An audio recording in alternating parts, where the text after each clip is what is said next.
अस्सलाम वालेकुम and welcome to my channel. तो अगर आप होनहार स्कॉलरशिप में अप्लाई करना चाहते हैं तो किस तरह आपने इसमें अप्लाई करनी है, तो इस वीडियो में आपको कंप्लीट प्रोसीजर बताऊंगा। ठीक है जी, कि आपने किस तरह इसमें अप्लाई करनी है। फर्स्ट ऑफ ऑल आपने क्या करना है, होनहार स्कॉलरशिप पंजाब HSC.gov.pk लिखना है। ये लिखने के बाद आपने दबा देना है इंटर। अब जैसे इंटर दबाएंगे तो यहाँ पे कुछ इस तरह से एक वेबसाइट आपको मिल जाएगी। ठीक है जी, जहाँ पे पंजाब हायर एजुकेशन कमीशन लिखा होगा, इस पे आपने कर लेना है क्लिक। तो जैसे आप इस पे क्लिक करेंगे तो यहाँ पे देखिए CM स्कॉलरशिप प्रोग्राम, यहाँ पे इसका ओपन हो जाएगा। अब अगर इसकी डिटेल की बात करता चलूँ, इसकी एलिजिबिलिटी क्या है, स्कॉलरशिप कवरेज क्या होगी, डिटेल रिक्वायर्ड क्या है। अब फॉर एग्जांपल जो स्टूडेंट इसमें अप्लाई करना चाहते हैं उसमें सिर्फ पंजाब के डिस्ट्रिक्ट वाले अप्लाई कर सकते हैं, पंजाब के अलावा और कोई भी डिस्ट्रिक्ट वाला, सॉरी, सूबे वाला अप्लाई नहीं कर सकता। आपकी मैक्सिमम से मैक्सिमम एज 22 होनी चाहिए। उसके अलावा आपकी फैमिली की जो इनकम होनी चाहिए कम से कम 3 लाख होनी चाहिए, इससे ज़्यादा नहीं होनी चाहिए। उसके अलावा आपने जो इनके डिसिप्लिन है, इन डिसिप्लिन में से आपका किसी भी प्रोग्राम में अगर आपका एडमिशन है तो आप इसमें अप्लाई कर सकते हैं। डिसिप्लिन चेक करने के लिए यहाँ पे क्लिक करेंगे तो यहाँ पे ये कंप्लीट डिसिप्लिन की लिस्ट है, ये देख सकते हैं। आपने यहाँ पे अपना डिसिप्लिन पहले फर्स्ट ऑफ ऑल चेकआउट कर लेना है। उसके बाद बैकअप स्पेस पे आ जाते हैं। उसके बाद कहते हैं कि कौन कौन सी यूनिवर्सिटीज इस स्कॉलरशिप के लिए एलिजिबल है। अब यहाँ पे क्लिक करते हैं तो इस पे क्लिक करने के बाद यहाँ पे कंप्लीट यूनिवर्सिटी की लिस्ट भी आपको यहाँ पे मिल जाती है, जो आप खुद भी चेक कर सकते हैं। इसमें कॉलेजेस भी हैं पड़े, उसके अलावा मेडिकल एंड डेंटल कॉलेजेस भी हैं पड़े। ठीक है जी, अब यहाँ पे इसकी कंप्लीट लिस्ट देख सकते हैं। उसके बाद क्या करना है, आपने अगेन इसको बैक स्पेस पे आना है। ये पढ़ने के बाद उसके बाद वो कहता है कि जी आपके मिनिमम जो FSC में मार्क परसेंटेज होनी चाहिए, मेडिकल कॉलेज के लिए 80% होनी चाहिए, टॉप यूनिवर्सिटी के लिए 80% होनी चाहिए, पब्लिक सेक्टर यूनिवर्सिटी में 75% होनी चाहिए, सोशल साइंस में 70% होनी चाहिए, HED कॉलेज में 65% for science and 60% for arts and social sciences के लिए। तो ये है एलिजिबिलिटी अगर आप इस स्कॉलरशिप में अप्लाई करना चाहते हैं। कवरेज क्या होगी, आपको 100% ट्यूशन फीस बिल्कुल फ्री कर दी जाएगी।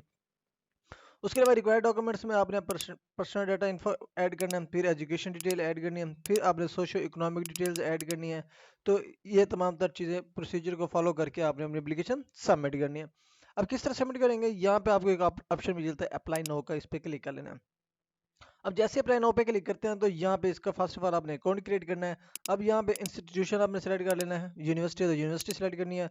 उसके बाद जिस यूनिवर्सिटी में आप पढ़ रहे हैं तो वो यूनिवर्सिटी का, फिर उस जगह पे आपने लिखना है जी CNEC नंबर। ठीक है जी, जो आपका CNEC नंबर होगा वो यहाँ पे आपने CNEC नंबर लगाना है। फिर आपने नीचे लगाना है आपने अपना जो ईमेल है, वो यहाँ पे आपने ईमेल लगाना है। ठीक है जी, फॉर एग्जांपल जी ये ईमेल हो गया। ये ईमेल लगाने के बाद आपने नीचे अपनी मर्जी का कोई भी जो है ना पासवर्ड लगा के ना, मिनिमम 6 कैरेक्टर का, ये आप देख सकते हैं नीचे उसकी गाइडलाइन। अब फॉर एग्जांपल जी मैं यहाँ पे 6 कैरेक्टर का पासवर्ड लगा देता हूँ। उसके बाद आपने क्या करना है, पासवर्ड लगाने के बाद सिंपली सबमिट पे क्लिक कर लेना है। अब यहाँ पे कहते हैं must contain at least 1 number and 1 character. अब आपने सिर्फ कैरेक्टर नहीं इस्तेमाल करने या नंबर नहीं इस्तेमाल करने, आपने मिक्स करने हैं। अब फॉर एग्जांपल जी मैं यहाँ पे यूज़ कर लेता हूँ जी फर्स्ट लेटर कैपिटल बाकी स्मॉल, फिर न्यूमेरिकल वर्ड। अब यहाँ पे अगेन मैं यहाँ पे वर्ड 1 2 2 3 अब यहाँ पे इसको आपने क्या करना, सबमिट पे क्लिक कर लेना है। ठीक है जी, अब जैसे इस पे सबमिट पे क्लिक करेंगे तो यहाँ से आपका अकाउंट क्रिएट हो जाएगा। ठीक है जी, अब यहाँ पे उसको देख सकते हैं सर्कल जो है ना मूव कर रहा है। अब यहाँ पे देखे जी, thank you for registering, please remember your user name and password below. अब ये मैंने पासवर्ड लगाया था, पासवर्ड भी आप देख सकते हैं। ये सिनिक लगाया था, सिनिक भी ले सकते हैं। इवन अगर इसका जो यूजर नेम पासवर्ड है वो मुझे ईमेल भी कर दिया। अब यहाँ पे सिंपली क्लिक हियर पे क्लिक करूंगा तो ये प्रोसीड हो जाए। अब यहाँ पे आपने लगाना जी यूजर नेम, ये मैंने यूजर नेम लगाया था। यूजर नेम लगाने के बाद आपने पासवर्ड जिस तरह से मैंने लगाया है वो पासवर्ड लगाएंगे। उसके बाद ये नीचे जो कैप्चा है सेम यही कैप्चा आपने इधर लगाना है। ये लगाने के बाद आपने क्या करना है, सिंपली साइन इन पे क्लिक कर लेना है। ठीक है जी, अब यहाँ से जी आपका अकाउंट क्रिएट हो चुका है, लॉगिन भी हो चुका है। अब ये स्टेप्स हैं जो कि आपको फॉलो अप करने पड़ेंगे। कैसे, एलिजिबिलिटी आपने पढ़ ली, उसके बाद आपकी पर्सनल डिटेल ऐड करनी है, आपने किस तरह ऐड करनी है, सिंपली यहाँ पे नेक्स्ट पे क्लिक करते जाने। अब फर्स्ट ऑफ ऑल आपने क्या करना ना, एक एफिडेविट डाउनलोड कर लेना है। ये डाउनलोड सैंपल एफिडेविट पे क्लिक करेंगे, ये एफिडेविट डाउनलोड हो जाएगा।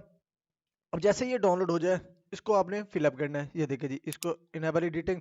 अब ये जो इन्फो आपसे मांग रहा है आपने तो कंप्लीट इन्फो देनी है, सिग्नेचर जैसे इसके चाहिए होंगे वो सिग्नेचर देंगे। ठीक है जी, उसके बाद डेट एंड टाइम पुट वगैरह करके इसको आपने प्रिंट आउट करा लेना है एफिडेविट में, जिसको हम स्टाम्प पेपर भी कहते हैं। ठीक है जी, अब ये भी हमने एप्लीकेशन में अटैच करना है, जिसको आप इनकम सर्टिफिकेट भी कहते हैं, ठीक है जी। इनकम सर्टिफिकेट जो बनती है उसके लिए पासपोर्ट सॉरी स्टाम्प पेपर लाजमी होता है। अब यहाँ पे क्या करना है, आपने नेक्स्ट पे क्लिक कर लेना है। और जैसे स्टूडेंट नेक्स्ट पे क्लिक करते हैं तो ये आपको पर्सनल इन्फो ऐड करनी पड़ेगी। कैसे? आपने फर्स्ट नेम लगाना है, मिडिल नेम लगाना है, फिर लास्ट नेम लगाना है, फिर फादर गार्डियन नेम लगाना है। फर्स्ट ऑफ ऑल आपने यहाँ पे चूज फाइल पे क्लिक करके अपनी पिक्चर अटैच कर लेनी है, ठीक है जी। फॉर एग्जाम्पल जी ये पिक्चर है तो यहाँ पे मैंने पिक्चर अटैच कर दी। उसके बाद यहाँ पे मोबाइल नंबर लगाना है आपने, फिर आपने यूनिवर्सिटी कॉलेज ऑलरेडी सिलेक्टेड है, स्टार्टेड में ही मैंने सेलेक्ट किया था। फिर आपने डेट एडमिशन लगाना है, फिर स्टूडेंट रजिस्ट्रेशन नंबर, ये जो आपको यूनिवर्सिटी देती है ना, या आपको जब चालान मिलता है चालान के ऊपर ये रजिस्ट्रेशन नंबर मौजूद होता है। उसके बाद क्या कहना है, प्रोग्राम डिसिप्लिन क्या है, क्या आपने प्रोग्राम डिसिप्लिन किस में आ जाता है, स्टैट्स है, बीडीएस है, बैंकिंग फिनांस है, आर्किटेक्चर आर्कियोलॉजी है, जो भी आपका रेलिवेंट डिसिप्लिन है वो यहाँ पे आपने मेंशन कर लेना है। उसके बाद डिग्री कौन सी टाइटल है, यहाँ पे फॉर एग्जांपल अब मैं यहाँ से पंजाबी, अब मेरी बीएसबी पंजाबी है तो मैं यहाँ पे पंजाबी टाइप कर लूंगा, ठीक है जी। उसके बाद क्या करना है, नीचे आने के बाद वो कहता है कि जी अपनी डेट ऑफ बर्थ मेंशन करना है। आपने सिंपल यहाँ से इसी फॉर्मेट में से अपनी ईयर सेलेक्ट कर लेना है, उसके बाद यहाँ से मंथ सेलेक्ट कर लेना है, उसके बाद यहाँ से डेट। ये सिलेक्ट करने के बाद आपके पास यहाँ पे डोमिसाइल मेंशन करना है कि डोमिसाइल किस ज़िले का है। ये तमाम तरह ज़िला की लिस्ट यहाँ पे मौजूद है। उसके बाद क्या करना है, फैमिली इनकम आपने अटैच करनी है कि आपकी मैन फैमिली इनकम कितनी है, मंथली 30,000 है, 25,000 है, ये 40,000 है, वो मेंशन करना है। पासपोर्ट अगर बनना होगा तो उसकी पासपोर्ट नंबर लगाएंगे, अदरवाइज इसको स्किप कर देंगे। उसके बाद डुअल नेशनलिटी भी है तो अगर आपने वो यहाँ पे मेंशन करनी है, अदरवाइज इसको भी आपने स्किप कर देना। ये फिलअप करने के बाद आपके पास नेक्स्ट प्रोसीजर आ जाएगा स्टेप एड्रेस का। अब यहाँ पे देखें फर्स्ट स्टेप आपने कंप्लीट कर लिया। अब यहाँ पे आपका ऑप्शन ओपन हो गया थर्ड वन, मेलिंग एड्रेस का। किस तरह ऐड करेंगे, कंट्री सेलेक्ट किया, यहाँ पे आपने सूबा सिलेक्ट कर लेना है, किस सूबे से बिलोंग करते हैं।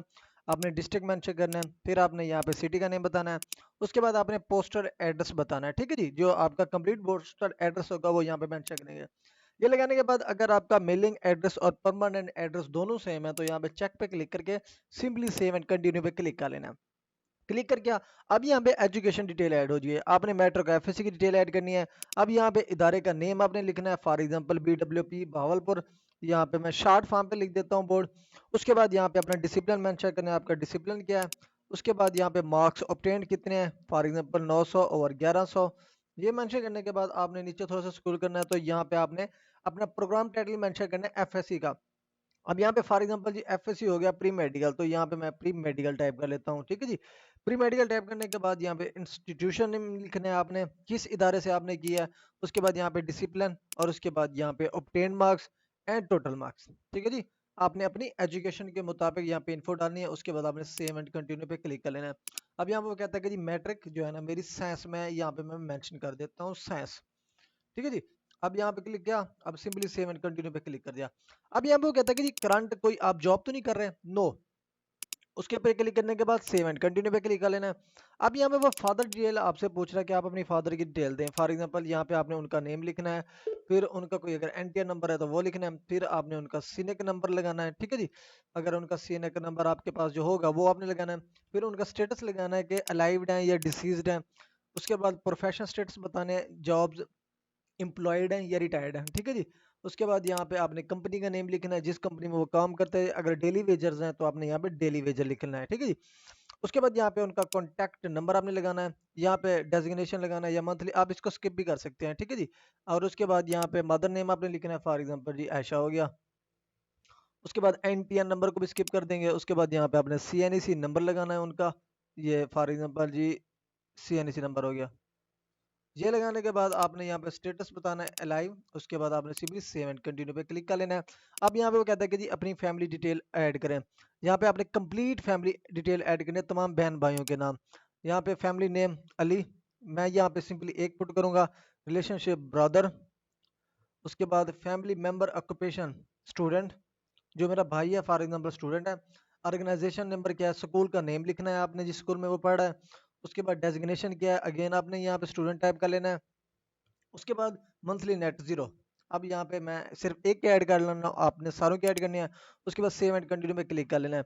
अब यहाँ पे आपके पास कोई फैमिली असेट्स हैं उसकी डिटेल ऐड करनी है, जैसे कि प्रॉपर्टी रेंट हो गया, लैंड लीज होगी, कोई शेयर्स हैं या अदर्स हैं। अगर इसमें से कोई भी नहीं है तो आपने सेम सेव एंड कंटिन्यू पे क्लिक कर लेना है। उसके बाद एकोमोडेशन एक्सपेंस कितने हैं, अगर आपका घर मकान रेंट पे है तो आपने उसका किराया लिखना है। उसके बाद यहाँ पे यूटिलिटीज, टेलीफोन पे आपका कितना माहाना खर्चा आ जाता है, 5,000। इलेक्ट्रिसिटी का बिल भी 5,000 का आ जाता है। उसके बाद गैस का बिल 1500 2000 जितना भी आ जाता है आपने अपने रिक्वायरमेंट के मुताबिक डालना है। वाटर का 0 क्योंकि वाटर नहीं होता तो ये आपने यहाँ पे सेव एंड कंटिन्यू पे अगेन क्लिक करना है। उसके बाद आपके पास अगर कोई ट्रांसपोर्ट है तो यस कर देना है, अदरवाइज अगर आपके पास कोई भी ट्रांसपोर्ट नहीं है तो आपने सेव एंड नो पे क्लिक करके कंटिन्यू पे क्लिक कर लेना। अब यहाँ पे स्टूडेंट देखें जी, मैक्सिमम 200 केबी के साइज के आपने ये डॉक्यूमेंट अटैच करने हैं, ये लिस्ट आपको मिल जाती है। ये देखिए जी, scenic front, scenic back, matric, उसके बाद आपकी इंटर, फिर आपकी डोमिसाइल, फिर आपके पास वो सर्टिफिकेट जो इनकम सर्टिफिकेट है। ये अटैच करने के बाद फाइनल आपका रिव्यू का आएगा, आपने कंप्लीट एप्लीकेशन का रिव्यू कर लेना है। उसके बाद सिंपली जब रिव्यू कर लेंगे यहाँ पे सबमिट का ऑप्शन होगा, सबमिट पे क्लिक करेंगे तो यहाँ से आपकी स्कॉलरशिप अप्लाई सबमिट हो जाएगी। तो ये सिंपल से अप्लाई करने का तरीका, अगर आप घर बैठे आप अप्लाई करना चाहते हैं तो सेम इसी तरह से अपनी एप्लीकेशन सबमिट कर सकते हैं। Thank you for watching. अगर आपको ये वीडियो अच्छी लगी हो कैंडी चैनल को सब्सक्राइब और वीडियो को लाइक कर दीजिएगा और अपने दोस्तों को भी ये वीडियो शेयर कीजिएगा।